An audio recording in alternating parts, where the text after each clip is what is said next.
Hey brewers, it's Paul here. Today we're checking out the KegLand low volume CIP spinning spray rotor. This is apparently going to make your life way easier when it comes to cleaning this. Personally, I don't find it much of an issue to keep this thing clean, but hey, I'm all for less work when I can get away with it. So let's open it up.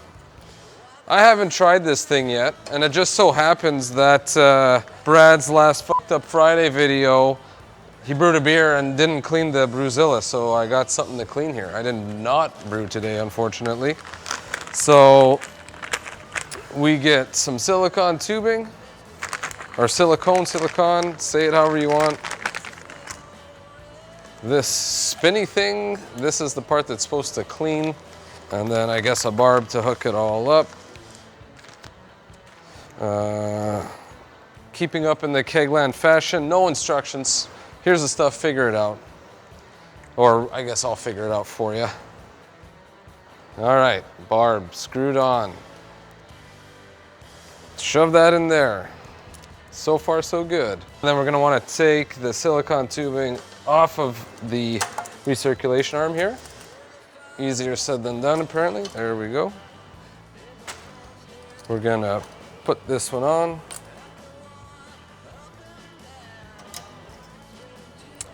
Not gonna lie, that's a pretty loose fit. I thought it would be a lot more snug. I might need to get a hose clamp, which would not be ideal, but see what happens. I have a couple gallons, or around 8 liters of warm water in there. Gonna put in some PBW.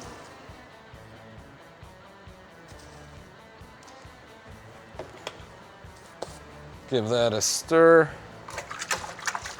I like using PBW for cleaning stainless steel, kegs, this sort of thing.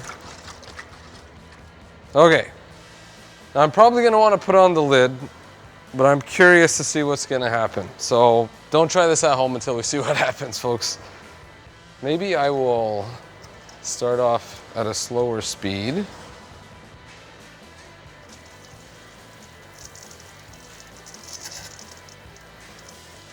Unfortunately, we are going to have to put the lid on. I'm pretty sure as soon as I let this thing rip, it's going to start spraying everywhere. Let's go ahead and do that.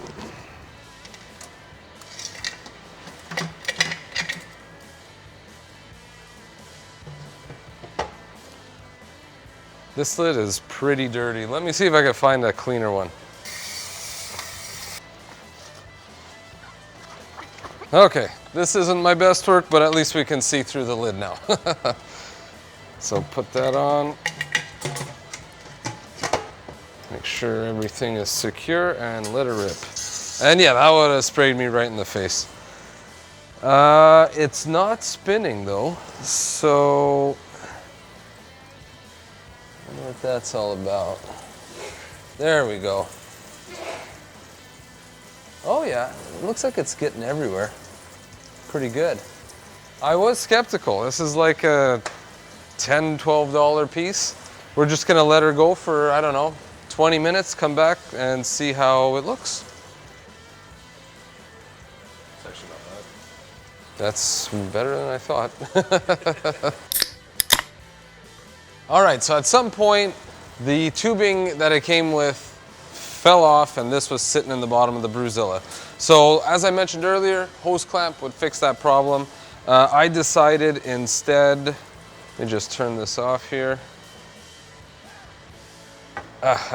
So I instead opted to use a smaller inner diameter. I figured with the smaller inner diameter, it might put a little bit more pressure and have this thing spin a little bit faster. So either do that or just put a hose clamp. It was working fine until it fell down. So let's see if it cleaned. The big reveal. And yes, I don't know if we have before and after shots, but there was a big old crusty ring that is completely gone. So I'm actually pretty impressed. It seems to have done quite a good job. That's pretty much it. I'm gonna just rinse this thing out, set it upside down to dry. But one thing that I actually just thought of here is you don't need to just be stuck cleaning your Brewzilla with this. I don't see why we couldn't clean something like the all-rounder. So let me just get a couple things set up and we'll see if it'll work for that. So Brewzilla all-rounder, I kind of think I would want a longer tube. This is probably going to spray up and out of there, but let's see what happens.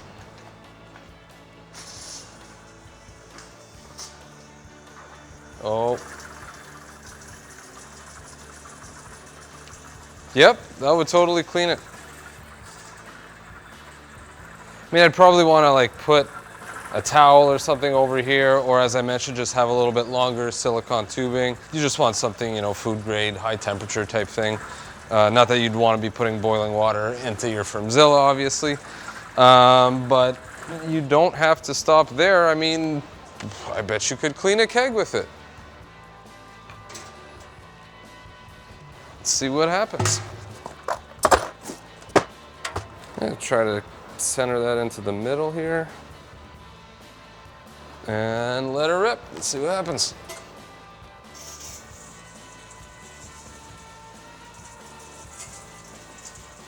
Yeah, it looks like it's getting all up in here.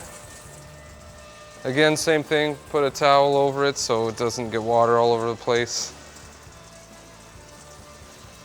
Yeah, that totally works. I mean, I guess you could do this with anything, a bucket, whatever. How about a carboy? Do I have one handy? Oh. People always complain that it's so hard to clean their carboys, especially getting up here. Obviously, you could get an L-shaped brush, that helps. But I wonder if I could get that CIP ball like right around here, if it'll spray up and around and then leak down.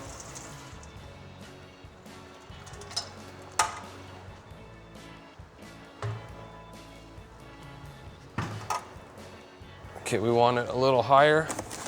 Very high tech around here. Grab a box of Bevlex, use that to get it up a little higher. No, this is gonna take 2 boxes of Bevlex. Where do we must have another box of Bevlex here. There we go. This is home brewing, not rocket science. All right. Now it's a little bit too low. Okay, I think that should be good.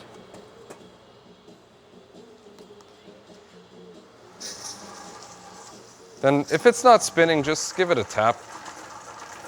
Look, you can already see there was some crud here. So yeah, I don't see why I wouldn't clean a carboy either. For 12 bucks.